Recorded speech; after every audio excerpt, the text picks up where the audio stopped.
पूर्ण मोक्ष प्राप्त करने की सबसे पहली शर्त, सबसे पहली कंडीशन, अपने गुरु को भगवान के रूप में हृदय से स्वीकार करना। फॉर्मेलिटी नहीं चलेगी। जैसे 650 साल पहले कहा करते थे कि हमारे गुरुजी तो भगवान ही है, हमारे गुरुजी तो परमात्मा है, लेकिन सिर्फ कहने तक सीमित थे, माना किसी ने नहीं। तो आज सबसे पहले तो हमने उस पुरानी गलती को ठीक करना है, गुरु को परमात्मा ना मानने वाले को। और जब इस गलती को हम ठीक कर लेंगे, उसके बाद में सबसे बड़ी सावधानी या सबसे बड़ी चूक जो हमने सुधारनी है वो है विषय वासना की।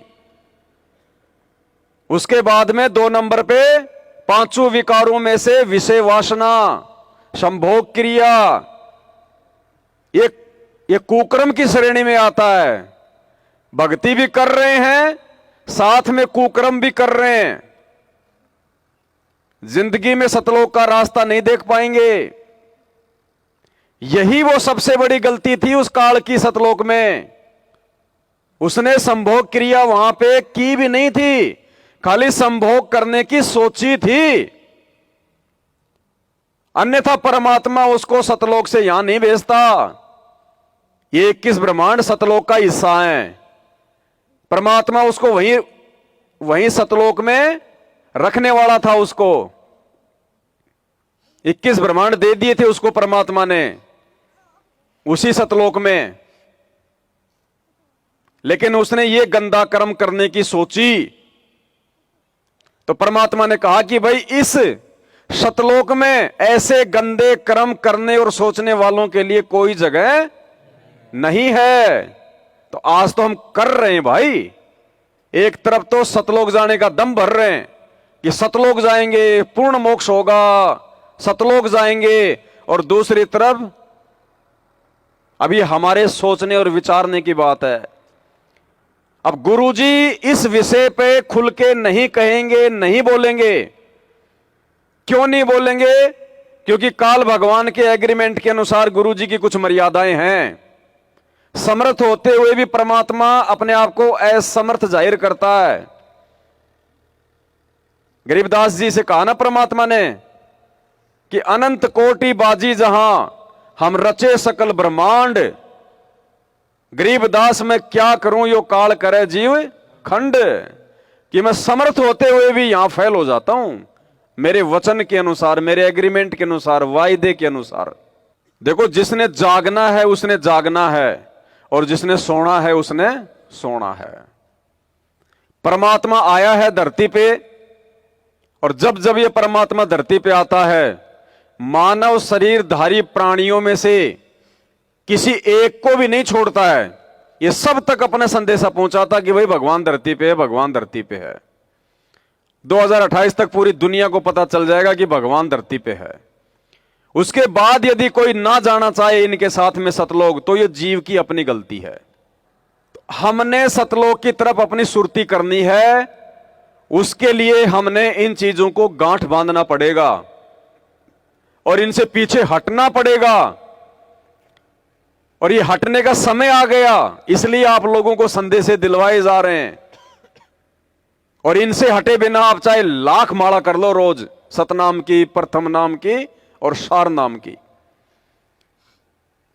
और परमात्मा का एक नियम है, एक विधान है। जिस दिन आपको सार नाम प्राप्त हो जाता है, देखो वैसे तो परमात्मा का यह शुरू से ही नियम है, लेकिन आप और हम उस नियम को फॉलो करने के लायक नहीं होते। हमारी इतनी औकात नहीं होती, इतनी हैसियत नहीं होती, हम इतने ज्ञान से जो है वो परिपक्व नहीं होते। अन्यथा परमात्मा का यह शुरू से ही नियम है, जिस दिन कोई भी पति और पत्नी नाम दीक्षा ले लेते हैं एक ही गुरु से, उसी दिन से वो दोनों उस गुरु के वचन के बेटा बेटी बन जाते हैं। अब जब वो दो आत्माएं एक ही गुरु से नाम दीक्षा प्राप्त करके उस गुरु के बेटा और बेटी बन गए, तो आपस में क्या रिश्ता होगा उनका? भाई और बहन का, नियम तो वहीं से लागू है परमात्मा का। क्योंकि परमात्मा कहते हैं भग भोग्या भग उपजय, और भग से बचा ना कोई, और जय कोई भग से बचे भगत कहावै सोई। यानी जिस दिन आप इस कुकर्म को छोड़ोगे उस दिन से तो आप एक भगत की श्रेणी में आओगे। ये शुरू से नियम है परमात्मा का। लेकिन इस नियम को परमात्मा ने हम काललोक के जीवों की बुद्धि स्तर को देखते हुए सार नाम से लागू किया कि जिस दिन आप सार नाम प्राप्त करोगे उस दिन से आपने पूर्णतया इस चीज से दूर होना पड़ता है। अन्यथा परमात्मा आपको सार नाम देगा ही नहीं, आप सार नाम के योग्य बनते ही नहीं। ये सार नाम देने के योग्य साध संगतियों से बनाया जा रहा है। अब इनमें से कितने भाई बहन निकलेंगे वो सार नाम प्राप्ति के योग्य बनेंगे, ये आप और हमारे ऊपर निर्भर करेगा। ये नियम सबके लिए लागू नहीं है। आपके बच्चों के ऊपर ये नियम लागू नहीं है, जिनकी अभी रमैनी नहीं हुई है उनके ऊपर नियम लागू नहीं है, जिनकी रमैनी हुई है अभी उनके लिए लागू नहीं है, जिनकी रमैनी हो गई लेकिन 2 4 5 साल बीत गए अभी तक उनके बच्चे नहीं हुए उनके लिए लागू नहीं है।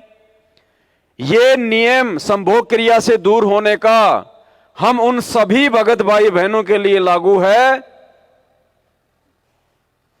जिनके बच्चे 15 से 20 साल के हो चुके हैं, जिनकी खोपड़ी में सफेद बाल आ रहे हैं और जिनको शतनाम मिल चुका है या प्रथम नाम मिल चुका है। ये उन भगत भाई बहनों के लिए लागू हैं जो उस कुकर्म को भोग चुके हैं। उन्होंने इस प्रक्रिया से दूर होना पड़ेगा। अन्यथा भाई ना तो गुरुजी आपके घट में है और ना गुरुजी आपके घर में है, चाहे कितना ही सुंदर दरबार क्यों ना लगा लेना। जब तक हम इस प्रक्रिया में हैं, इस कुत्ता कर्म में हैं, तब तक परमात्मा हमारे आसपास भी नहीं है। यह सत्य मान लेना। 27 साल लगे हैं परमात्मा को सत्संग सुना सुना के हमें इस स्थिति में लाने के लिए कि अब ये आत्माएं इन चीजों को स्वीकार करेंगी। अगर गुरुजी शुरू में ये बातें बोल देते तो कोई गुरुजी का ज्ञान नहीं लेता, कोई गुरुजी से नाम नहीं लेता। और गुरुजी ने हमें यही तो दिखाया, गुरु को कीजिए दंडवत कोटि कोटि प्रणाम, और कीट न जाने भृंग को गुरु कर ले आप। जब तक हम अपने गुरुजी के समान नहीं बनेंगे, गुरुजी के समान बनने का मतलब भगवान बनने से नहीं। गुरुजी ने सन 1988 में अपना मुंह बोला गुरु बना के जो नाम दीक्षा ली उनसे, और उन्होंने एक भगत की भूमिका की, एक भगत बने वो। जब तक हम गुरुजी के उस भगत वाले जीवन को नहीं देखेंगे, जो जीवन गुरुजी ने जी के दिखाया 6 वर्षों तक, सन 1988 से लेके 1994 तक, जब तक उनको नामदान देने का आदेश नहीं हुआ, 6 वर्ष तक गुरुजी ने भगत की भूमिका निभाई। हमने उस भगत वाले जीवन को आधार बना के चलना पड़ेगा भक्ति मार्ग पे। वैसे तो परमात्मा है, 5 तत्व के शरीर से बाहर है, नूरी शरीर है, लेकिन लीला परमात्मा ऐसी करता है, इसको केवल कोई बिरला ही समझ पाता है। गुरुपद सेवय बिरला कोई जापे कृपा, और दास गरीब कह नर लोई साहिब चीने बिरला कोई। वही आत्माएं सूक्ष्म भेद को समझ सकती हैं कि ये आम व्यक्ति है या आम व्यक्ति के भेष में ये परमात्मा है। तो जिस दिन सतगुरु रामपाल जी भगवान ने नाम दीक्षा ली थी, उसी दिन से सांसारिक तौर से सतगुरु रामपाल जी भगवान उस कुत्ता कर्म से दूर थे। वो तो पहले भी नहीं करते थे वो कर्म, ना परमात्मा करता है वो कर्म। लेकिन परमात्मा के खेल बहुत निराले हैं, हम नहीं समझ पाएंगे। कैसे नहीं समझ पाएंगे? अब आप कहोगे तो फिर कौन था फिर वो जिसने बच्चे पैदा कर दिए? क्या बच्चे वैसा पैदा नहीं हो सकते? कितने भगत भाई बहनों के आप इंटरव्यू सुनते हो जिनकी शादी के 20-20 साल बाद भी उनके बच्चे पैदा नहीं हुए। सारी उन्होंने कोशिशें कर ली, खुद का इलाज करवा लिया, अपनी पत्नी का इलाज करवा लिया, जादू जंतर टोने टोटके झाड़े झपाड़े डॉक्टर सब देख लिए, थक हार के संत रामपाल जी की शरण में आए, नाम दीक्षा ली, परमात्मा से मिन्नतें की, और परमात्मा ने 10वें महीने उनकी गोद में बच्चा दिया कि नहीं दिया? तो क्या संत रामपाल जी ने सो के दिया? क्या संत रामपाल जी ने उसकी औरत के साथ में संभोग किया? उनके वचन से हुआ ना। तो जो बच्चे बच्चे संत रामपाल जी के हैं वो उनके वचन के हैं, उनके शरीर के नहीं है। इन चीजों को ज्ञान से समझना पड़ेगा। लीला परमात्मा कुछ भी कर सकता है, अनेकों रूप बना सकता है परमात्मा। श्री कृष्ण जी की 8 रानियां स्वयं की थी और 16,100 औरतें एक राजा से युद्ध में जीत के लाया था, और एक ही समय में 16,000 रूप बना के सबके साथ में सोया करता था। सोबरी ऋषि की कहानी सुनाई ना परमात्मा ने। उसने राजा की 50 लड़कियों से शादी की, उसने 50 महल बना दिए और 50 रूप बना के सबके साथ में एक ही समय में संभोग किया करता था। अरे जब छोटे मोटे सिद्धि युक्त महात्मा और छोटे मोटे काल के अवतार जब ऐसा कर सकते हैं, ये तो अवतारों का अवतार है, इसने तो सृष्टि बनाई है, ये क्या नहीं कर सकता परमात्मा? तो हमने इन चीजों को समझना पड़ेगा। तो परमेश्वर के भगत वाले जीवन को देख के यदि हम भगत बनने की ओर अग्रसर होंगे तो हम सतलोक की तरफ जा पाएंगे, अन्यथा नहीं जा पाएंगे। इसलिए परमात्मा ने 7 संगतियां शुरू करवाई है। ये गूढ़ रहस्य, ये बातें, इन बातों के लिए परमात्मा ने एक माहौल बनाया, हमें तैयार किया 8 साल से, कि पहले तो ये 7 संगतियों में आके मेरे सत्संगों के ऊपर विचार करके डिस्कस करके सबसे पहले तो ये तो मालूम करे कि भगवान कौन है। पहले इनको भगवान का तो पता चले, बाकी बात तो बाद में। तो सबसे पहले आप और हम भाई बहनों ने 8 वर्षों में यही निष्कर्ष निकाला है कि आज वर्तमान में धरती पे पूर्ण परमात्मा कौन है। वो दाढ़ी मूंछ वाली फोटो है या फिर हमारे गुरुजी है? तो निष्कर्ष तो निकाल लिया कि गुरुजी परमात्मा, गुरुजी भगवान, और हमने बाकी सभी फोटोओं को भी हटा दिया। अब उसके बाद में सार नाम प्राप्ति के लिए दूसरी कंडीशन, संभोग क्रिया से बिल्कुल फारिग। अपनी पत्नी को बहन का दर्जा देना पड़ेगा, और है भी हमारी बहन ही, क्योंकि काललोक की सृष्टि भाई बहन से ही चली है। ये तत्व ज्ञान इसलिए तो दिया परमात्मा ने कि नालायक तू किसके साथ में क्या कर रहा है। अरे इस काल ने ऐसा धोखा दे रखा है, एक ही आत्मा के ऊपर 2 आवरण चढ़ा रखे हैं, एक स्त्री का और एक पुरुष का। और क्या कहा गुरुजी ने? जब तुम सतलोक में जाओगे तो तुम्हें यहां की याद रहेगी, इस गंदे लोक की। और फिर हम क्या सोचेंगे फिर वहां? क्योंकि वो भी जाएगी सतलोक और हम भी जाएंगे सतलोक। क्या मुंह दिखाएंगे वहां एक दूसरे को? क्या सोचेंगे फिर हम ये गंदा कर्म करते थे नीचे, आपस में हम भाई बहनी हम ये नीच कर्म किया करते थे। नहीं पता था तब तक की माफ भाई, अब पता चल गया। और यदि मोक्ष प्राप्त करना है, मकसद यदि मोक्ष प्राप्ति का है, तो इस चीज से हटना पड़ेगा। ये ना सोचो कि परमात्मा की आत्मा कहां से पैदा होंगी, कहां से नहीं पैदा होंगी। ये विषय आप और हमारा नहीं है। जैसे कई भगत सवाल करते थे, गुरुजी सारे सतलोक चले गए तो फिर धरती पे कौन रहेगा? तो गुरुजी बोले तूने क्या ठेका ले रखा है धरती का? तो आत्माओं का ठेका परमात्मा का है, आप और हमारा नहीं है। तो संकेत में परमात्मा ने इस कुकर्म से दूर रहने के बहुत सारे इशारे किए हैं। ये ज्ञान गंगा पुस्तक हम सब पढ़ते हैं, लेकिन पढ़ने से ज्यादा बांटने में व्यस्त रहते थे कि मुझे ज्ञान होना हो संसार को हो जाए, मेरा उद्धार होना हो पहले हिंदुस्तान का हो जाए। लेकिन हमने नहीं पढ़ा इसको कभी भी, 2-4 पेज पढ़ लिए बस। अब ये ज्ञान गंगा पुस्तक, इसकी भूमिका, और भूमिका में पेज नंबर 6 क्या लिख रहे हैं परमात्मा? दुराचार कितना पाप है, क्या लिख रहे हैं परमेश्वर? पूज्य कबीर परमेश्वर जी ने बताया कि जो व्यक्ति किसी पर स्त्री के साथ दुष्कर्म करता है तो वह 70 जन्म अंधे का जीवन भोगता है। बुद्धिमान व्यक्ति ऐसी आफत कभी मोल नहीं लेता, मूर्ख ही ऐसा कार्य करता है। जैसे आग में हाथ डालने का अर्थ मौत मोल लेना, जैसे कोई व्यक्ति किसी अन्य के खेत में बीज डालता है तो वह महामूर्ख है।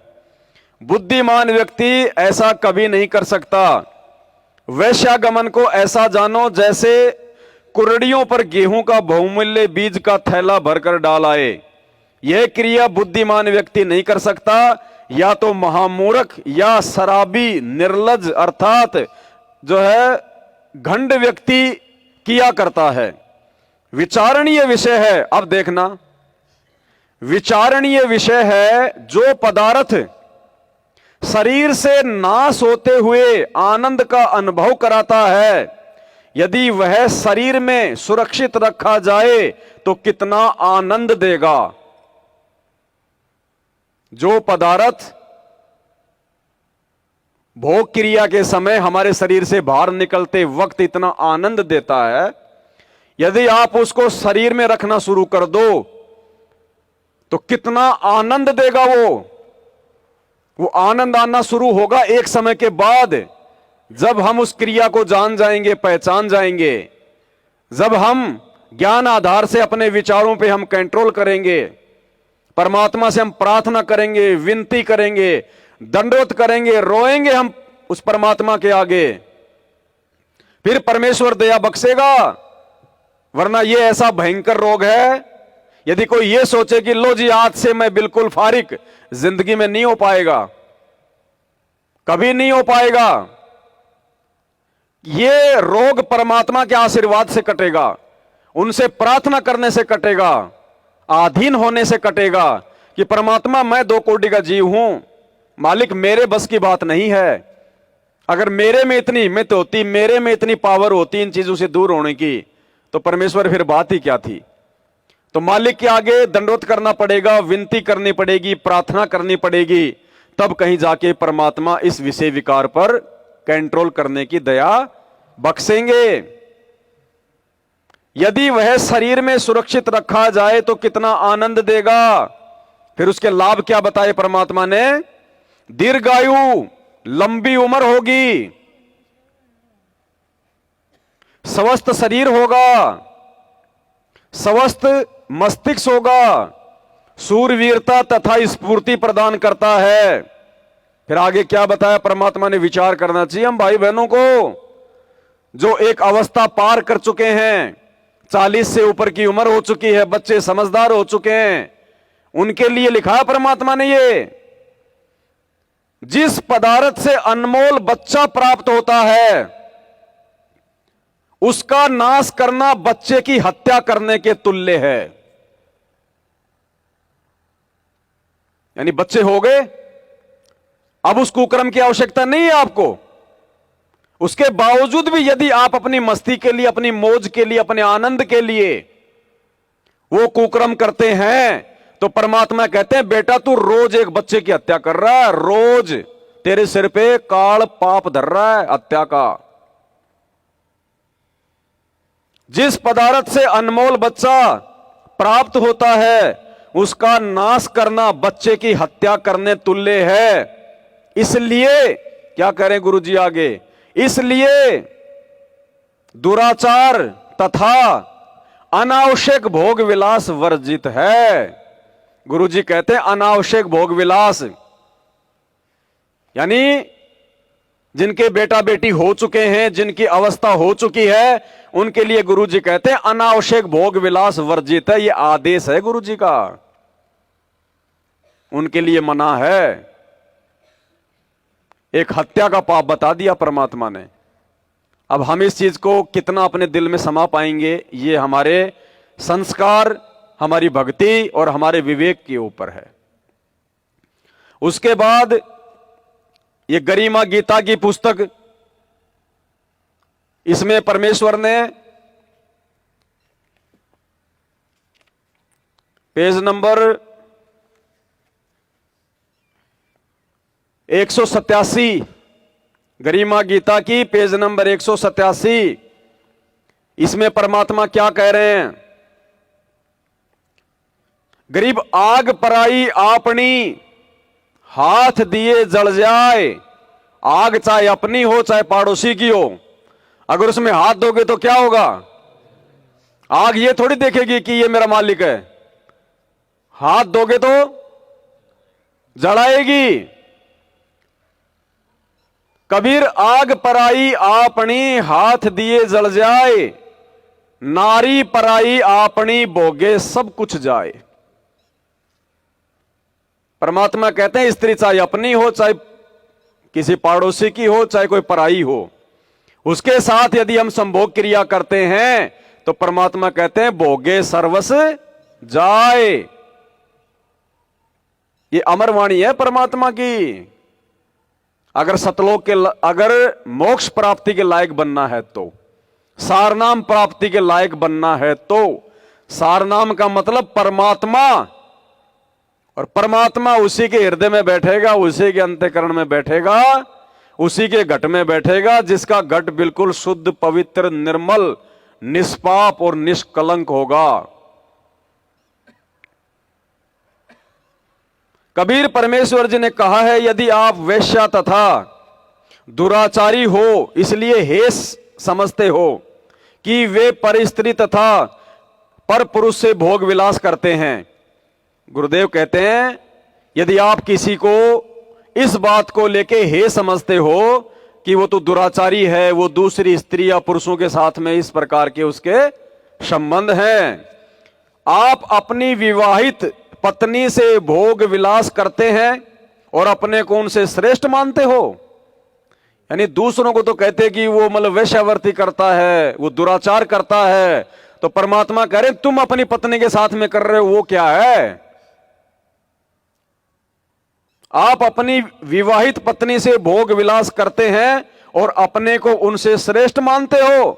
तो ये विचार करो कि यदि स्त्री मिलन करने से सब भ्रष्ट हो जाते हैं तो आप भी तो स्त्री या पुरुष से मिलन करते हो।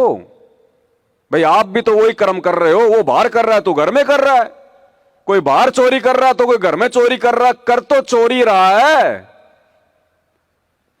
जैसे अग्नि अपनी हो चाहे अन्य की, यदि हाथ दोगे तो जलोगे ही।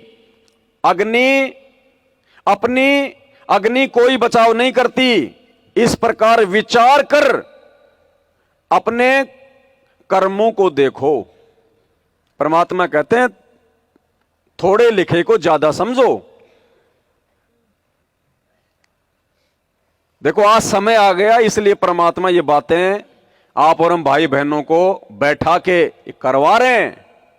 और यही बातें यदि गुरुजी सत्संग में कर दें, बरवाड़ा में कर दें, तो लोग पता नहीं क्या क्या बातें करने लग जाएं परमात्मा के लिए। खुद ने तो सारे ऐसो आराम कर लिए, सारे भोग भोग लिए हैं, हमारे बच्चों का समय आए तो ये वो फलाना काहे का बाबार, ये वो तो ये भी बंद कर दो। अरे जब मोटे मोटे जो बुराइयां हैं, जो नियम है, दारू बीड़ी गुटखा, वो ही लोग नहीं छोड़ पा रहे थे, ये कर्म छोड़ देते। तो भाई और बहनों, उन लोगों के लिए आज भी वही बात है, वही समय उनका। आप और हमारे को परमात्मा ने लाखों की भीड़ में से छांट के साथ संगति में बैठाया है, सतलोक की ट्रेनिंग के लिए, सार नाम की प्राप्ति के लिए। तो आप और हम भाई बहनों ने ज्ञान आधार से इन बातों पे विचार करना पड़ेगा।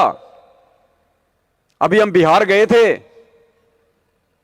वहीं से परमात्मा का बेड लगाने की ये प्रेरणा हुई, क्योंकि उस बहन के घर में सत्य भक्ति चल रही है। 2020 में उसने नाम दीक्षा ली। एक बेटी है उसके घर में, 14-15 साल की, गांव में रहती है वो बहन। बराबर में उसके देवर का घर है जहां उसके सास ससुर रहते हैं। पति उसका फास्ट फूड का ठेला लगाता है। 2020 में उस बहन ने नाम लिया और ज्ञान समझ में आ गया।